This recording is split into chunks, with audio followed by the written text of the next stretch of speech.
Okay, here we are back inside MatrixGold once again. Thanks for tuning in. Hope the videos are helping your designing process. If they are, please go ahead and smash that subscription button, tap on that notification bell, leave me a like. Please take 5 seconds, drop a comment down below, and share the content for others. Also, if you'd like to buy me a cup of coffee down around here, there's a super thanks button. You can hit that button and donate a cup of coffee to the cause.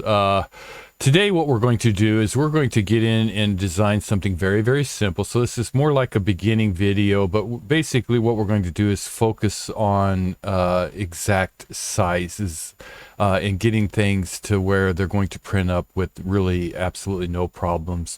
And we'll talk about thicknesses of things, and we're actually going to design it a little bit differently so that we can actually do the design very, very accurately. Okay, just a little different, but hopefully this will help. This is probably more beginner, so if you're advanced, you probably want to go ahead and just skip this video, or if you want to watch just a different way of doing it, but you probably, if you're advanced, you already know how. So this one's geared to more beginners, so, and what to think about as far as thicknesses of everything. So let's get going. We'll go up here to our tools command, and we'll smack that one. And we'll get a ring rail here, and we'll just go ahead and take that original size. Okay, now at this point I'm just going to go ahead and might as well just go ahead and change that seam down to the bottom here. So we'll just change that seam, move it parametrically, and then I'll go ahead and click, and then we'll just change it back to our ring rail to keep everything organized, right? Now what we'll do is we're going to just make a little band with bead set stones in it, right? But we want to make sure thicknesses as far as the outside rail goes is thick enough, and then from the stones to the inside, for where the diamonds are or the prongs are going to be, to the inside of the rail, so that they're not going to be touching that rail, so it'll be a little bit cleaner. You won't have to take your graver down in there and clean all that up, possibly, and the thickness of the prongs themselves, in order to make sure that they're going to print up and be thick enough to be able to hold our gemstones very securely and for a long time, right? So those are the things we're going to focus on this. So like I said, it's going to be a very basic video, but it could have some useful information for people who are just starting out or who are not craftsmen that kind of know this kind of thing. So let's go ahead and let's say that we're going to put 1.5 millimeter round stones in this ring. All right, so first thing we're going to do is come down here and hit calc, C-A-L-C, calculator, or C-A-C, if I can type it right, C-A-L-C, and then I'll hit enter, and I can pull up my calculator here. Now you probably don't need this, but this will just kind of help reaffirm or support what we're talking about, right? So we know we're going to put a 1.5 millimeter stone in there, so we need this at least 1.5 millimeter thick. Now we need thickness between the gemstones, the prongs, and that inside channel rail, right? And you'll see as we make it, but I'm going to say we want at least a 0.4 between the gemstone prongs and that inside rail. And actually I just printed one up, and it really looks nice, so I'm basing it off of this print. And of course your printer, depending on what kind of printer you have, if it's a high level one, you know, you may be able to get by with a little bit less. So it really depends. So it's all about testing, right? So we want 0.4, so that's a 0.8, right, on each side. So we're going to add a 0.8 to that.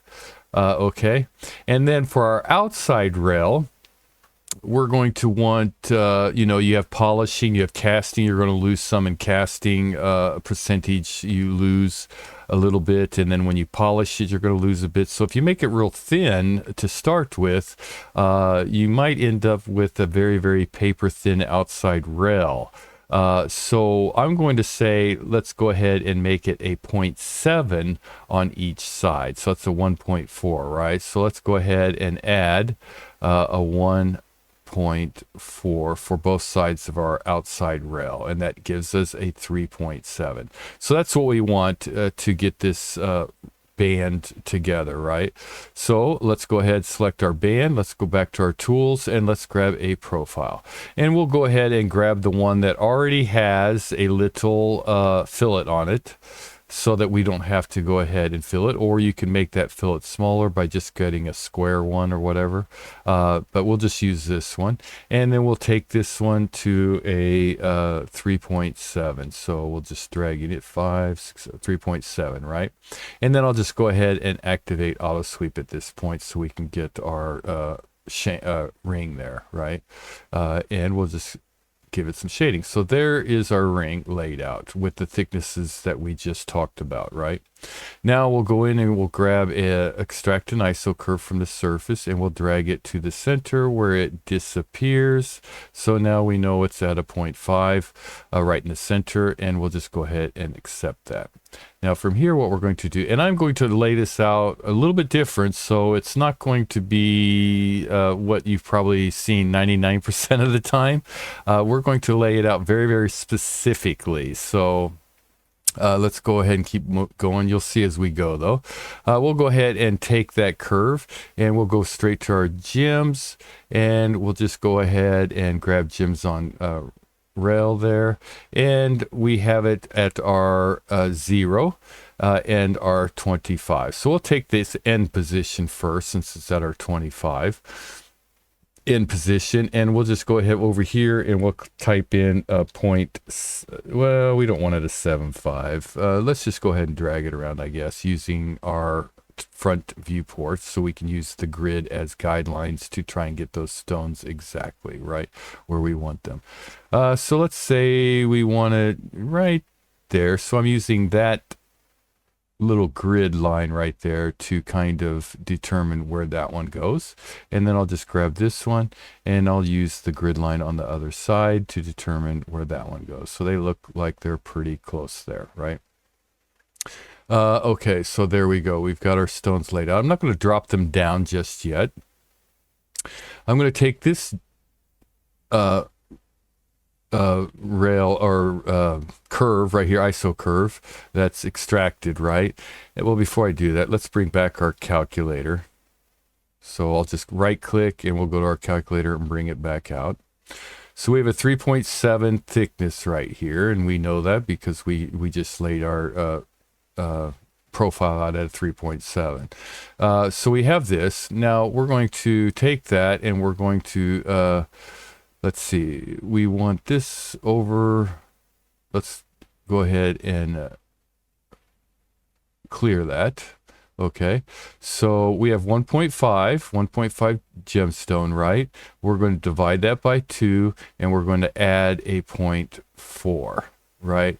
So we divided it by 2 because it's right through the middle of our stones. 1.5 divided by 2, which will give us from the center of the stone to the edge, and then we're adding a 0.4 to get just a little offset here, right? So that gives us a 1.15, right? Okay, so let's go ahead and select this.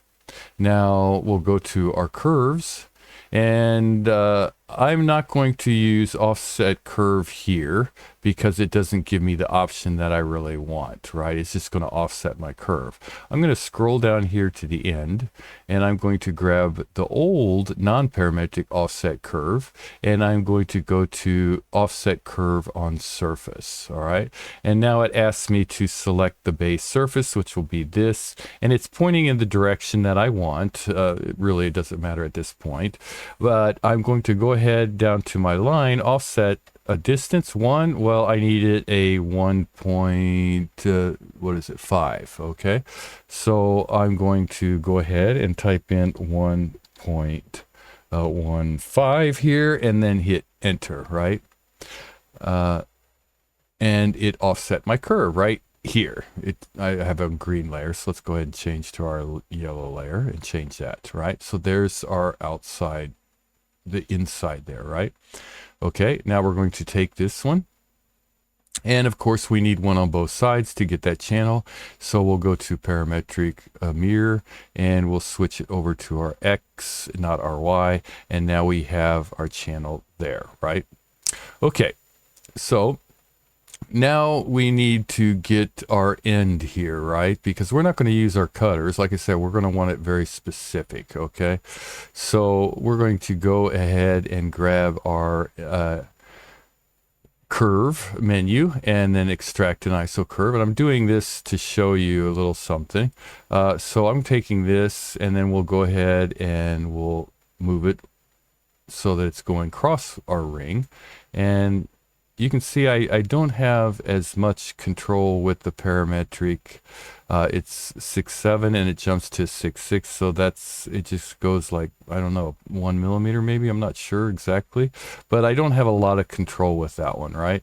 So I'm going to say, that's, you know, I could probably judge maybe where I wanted it, but I want, like I said, I want specifics, right? I want to try and get it exact. So I'm going to back out of this command. I'm going to go down to our old edit tools and from object, right, and go down here to our extract object here, and I'm going to make sure my O snaps are on. Planar I don't want. O snaps are on, and I'm going to make sure my vertex is on, and I'm going to extract it from here. Surface will be this, and then I need to switch it to my V direction, and you can see I have a nice flow there, so I have a lot more control over where I want it. But I'm going to go right there and snap it to that vertex right there on that edge, right? Okay, and then I'll just take that, right? Now I'm going to take this curve and I'm going to select it and go to that offset again here and go to offset on surface, click there, select my surface, and it's pointing in the right direction. 1.5, no, I don't want that. I'm going to go to a 0.7 just to give a nice little edge there, right? So now it moved it down, and I'll just go ahead and click off that, and this one I can go ahead and get rid of. I don't want that one. Excuse me. I'm going to take this one where my stones are on and go ahead and hide it for right now. And I'm going to go ahead and lock my ring rail. And I'm going to select this one, and I am going to go to my mirror, parametric, and switch it over to the other side. Right there it is, and there. Okay. So we've got those all laid out. All right. Next thing I'll do is I'll go ahead and get my gemstones, and we'll go ahead and do a little edit here. And the only edit I'm going to do, because, well, I didn't lay them 1.5, so I'm going to make sure that they're 1.5. So 1.5, right? They're 1.5, and I'm going to go ahead and just leave the default everything. If you wanted them a little closer, you could do that, but I'm just going to go ahead and leave them at default at this point. Right here it has this girdle. I'm going to drop them down to the table and then right click. Okay, so it just dropped them down some. All right. Now I'll go ahead and hide my green. My ring rail's already locked. I'll go ahead and take this profile here, and we'll go ahead and switch that to a gray layer and hide it. And my stones, I'm going to go ahead and lock, right? So now I want to do some trim action. So I'm going to grab all my yellow. I'm going to go to trim and just start kind of cleaning this up a little bit to get it to where I need it, right? So I got that edge done. Go over here to this edge, here, here, here, and here. And we don't need any of this down here. We just want that there. So I'll go ahead and take that. I'll right click to end that command. And then I'll just go ahead and join it, right? So 4 curves join into one closed surface, right? So I have the stones out there. Let's go ahead and bring back the green now. And now we have this, right, this curve, and we have our closed surface there. So what we're going to do now is we're going to select our surface, go to split with our yellow, and then right click, right?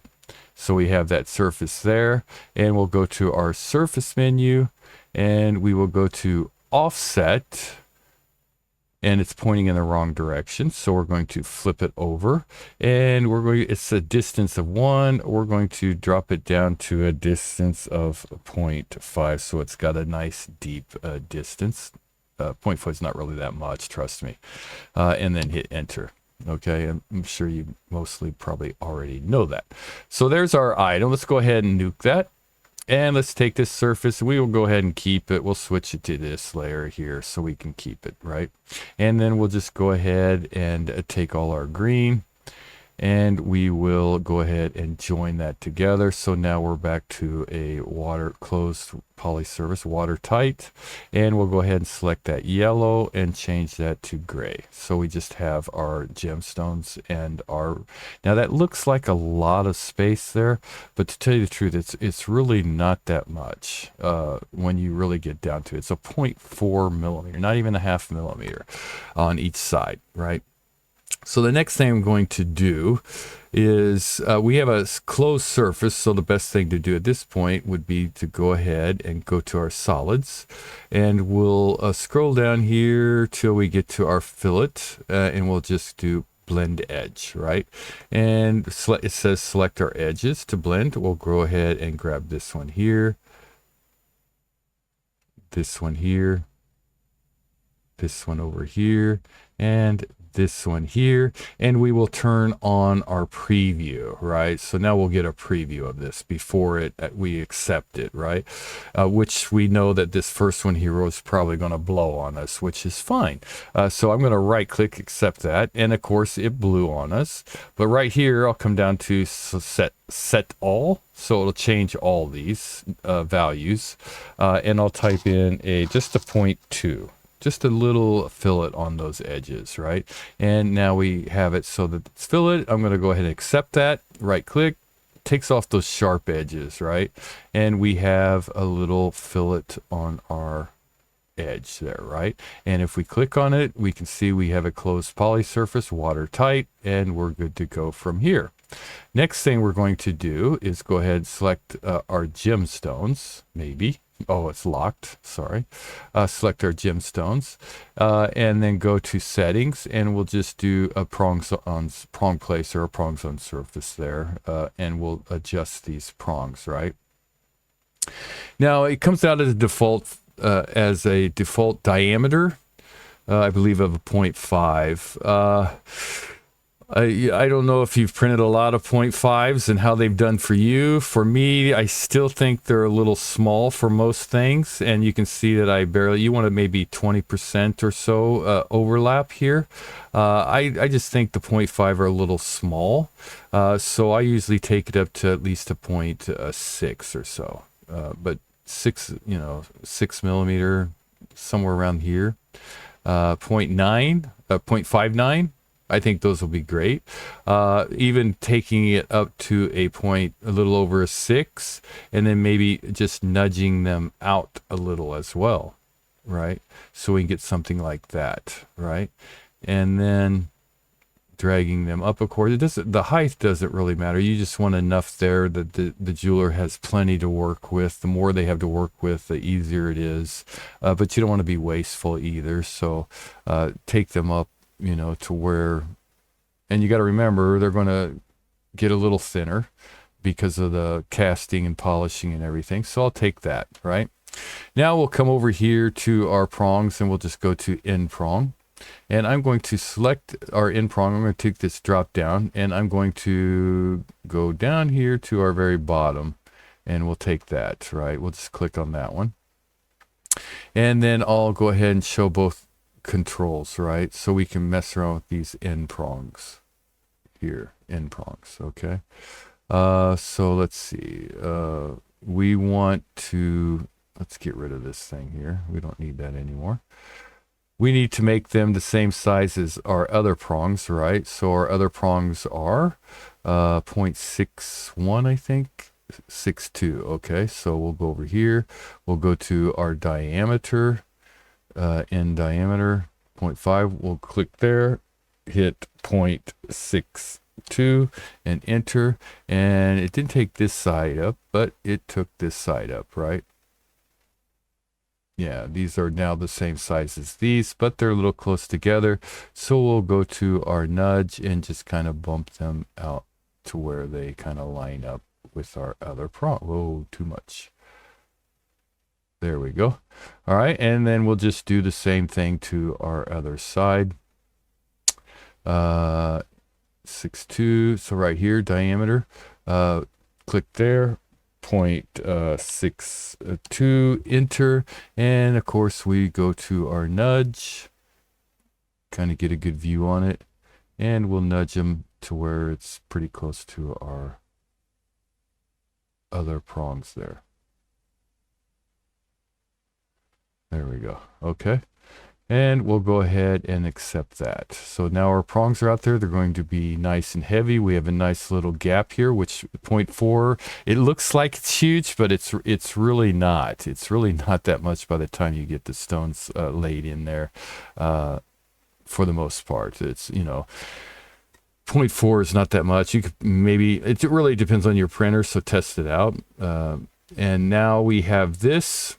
So we'll go ahead and we'll grab our cutters and we'll put gem cutters on there. And we'll go ahead and switch to our wireframe so we can kind of see in here. And the first thing I'm going to do is bump this one up. I want a little bit bigger rounded edge there, right? And I'm going to drag that up just a little bit, make sure none of those are touching, because sometimes it can cause some issues if they're touching. And I'm not going to boolean my prongs together just yet, right? And I'll go ahead and accept these as the rest of it as default, right? One thing though, I'm going to hide my cutters real quick. I want to go back in here and look at my gemstones. Okay, so they look like they're a little high, right? So I'm going to go ahead and select my gemstones and drop them down more closer to my base, right? So I'll just go in here and grab that placement, and I want to get a good look on it so I don't take them down too far. And I'll take these down something like that there. And now if I look at it from all views, my stones will be hidden. That rail will be protecting my prongs and my gemstones, right? And they're all laid out nicely. And if I look from the side, I can see that they're pretty much laying close to the girdle's pretty close to the bottom of that inside cutout, right? All right, so I'll just go ahead and say we want to go ahead and accept that. And our cutters should have updated with us, so there shouldn't be any issues there. And if you need to check to make sure, you can just turn on your wireframe and check it. It looks good. And now we'll do that. Actually, at this point, what I would do is go ahead and save it, right? We can go ahead and save it at this point. You can do a full save. We'll just do a full save. And what it will do is it'll keep everything that's hidden and everything all parametric. We can go back and alter it or whatever. And the reason why I'm saving it now before I make the cut, because we'll need to come back, and after we join these prongs, we boolean these prongs on. Well, if you want to do a render that's not just using the render gemstones, you want to do maybe a Rhino render, you'll want to cut those prongs so you don't show any of that metal, right? So that your diamonds or whatever stones you put in there have a nice color and a nice reflection. So but for printing, I don't want that cut. Most people, most jewelers would probably prefer not to have that cut, would prefer to cut it themselves, right?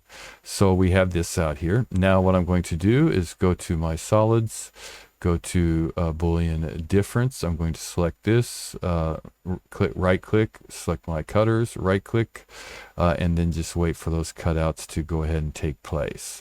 And then right click to end that. And I can hide my stones, and I can see that I have two, right?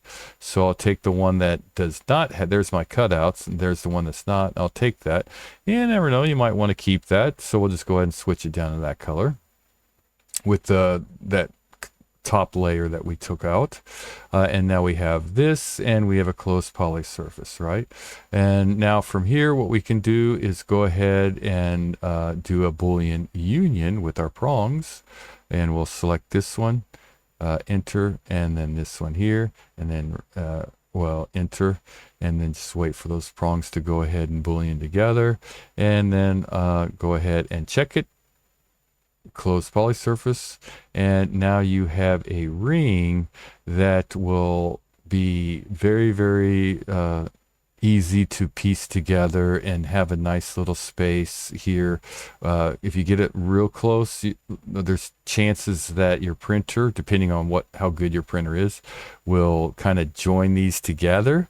And the casting, depending on what kind of casting you're doing, it could also make those kind of bust through, and you'll just have to do more cleanup. But with this way here, precise, having a nice space on both sides, and like I say, it looks like a lot, but it's really not all that much once you get down to it. Once you get it printed, you'll see. All right, and then at this point, the last thing maybe to show, let's go to our top view. Let's give it some shading here. Is that this rail here, right? I think we made it at a 0.7, so let's turn off our snaps here. Let's go to our dimensions, and we'll just do a linear. And we'll go to our inside here, and kind of, that's that fillet, so here it is right here, and hold down shift, and it looks like it's even a little bit larger than a 7, which is not so bad. So that'll give us a nice little area there. And if you go from here to here, you can see it's almost, well, the 0.4 would be probably right there. Right there. So you got a nice little area there for the prongs and everything, and you don't have to take a graver down in there and clean all that up. It'll be all good to go. So hopefully that, unless you want, more of an angle and bright cut type look on it. But this is, hopefully this helps to lay out a very simple band, and keeping in mind thicknesses as you're designing, so you don't finish it up, print it, and then go, oh wow, I didn't check that rail. I should have made it thicker because it's paper thin or whatever. And this goes with all kinds of things that you're going to be doing. Prong thicknesses, I wouldn't never go below a 0.5 myself. But it's all personal preference, I guess, as far as how long you want the ring to last and everything else, and how much weight you want on it, need on it, what kind of dollars you're needing to stay within. There is one other thing that you could do if you wanted to, and I'll just show that real quick to level up your game, I guess. I'll go ahead and turn that off, and I'll hide it, and I'll hide my gemstones, right? And we have all this under here, right? What you can do is you can go to solids, go to back to your fillet, right? And just select all these. Let's see, did I fillet or blend? Blend's probably better. Yeah, blend edge. Go through and select all these edges down in here.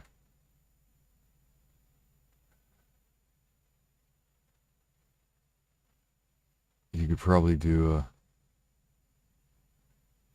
instead of just selecting them all, just being very easily. I just don't want to get those top edges because they already have a little cut on them. And then right click, it's a 0.2, and it'll give us a preview, so you can go in here and see if it's overlapping. It's close, but it doesn't look like it's, this one's overlapping. So a 0.2 will probably create some issues for us. I'm not even going to try. I'm just going to go down here and go to set all, and I'll just do a 0.1 and hit enter and wait for that to update. And if we go in here, we can see that's plenty of room. But what it does, if you want to do this in where you got a closed surface, if you want to do this in the model itself, or the jeweler can really just take a little bulb or two, and make that a little bit more rounded there, to make it a little smoother on the ring, or on the finger, I should say. But there you go. I hope this helps, and if it does, please go ahead, like, subscribe, leave a comment, and see you in the next one. Thanks a lot.